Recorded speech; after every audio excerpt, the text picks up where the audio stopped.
Welcome to our channel. Today we how to use Slack shared channels, pro tips step by step clearly. To begin using Slack shared channels, first, ensure you have the necessary permissions to create shared channels. Next, open the Slack application on your device or navigate to the web version. Locate the plus icon next to channels in the left sidebar.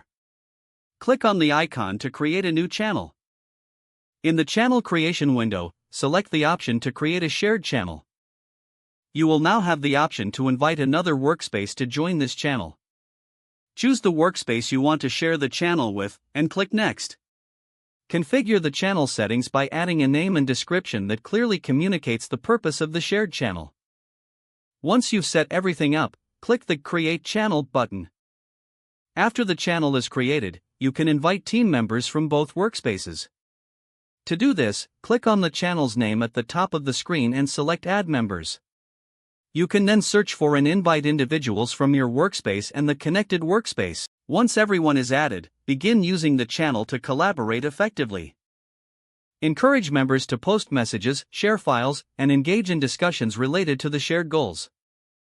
Make sure to regularly check in on the channel to stay updated on conversations and important announcements. Use add mentions to draw attention to specific messages or tasks, ensuring nothing is overlooked. If you encounter any issues, utilize Slack's Help Center or support resources for guidance. Finally, keep the communication open and encourage feedback to improve the experience for all. If the page does not load, refresh the browser or try again in a private or incognito window. Make sure you are using the correct email address, then retype it carefully to avoid small typos. If your password is not accepted, use the reset option and create a new strong password you can remember. Check your spam folder for verification or security emails, then complete any requested confirmation steps. Enable two-factor authentication if available to improve account security and reduce unauthorized access risk. After signing in, review your profile details so your contact information and settings are accurate and current.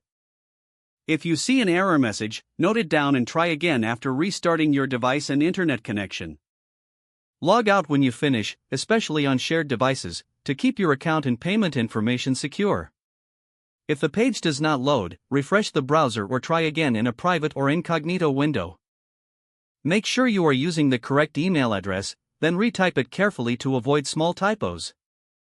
If your password is not accepted, use the reset option and create a new strong password you can remember. Check your spam folder for verification or security emails, then complete any requested confirmation steps.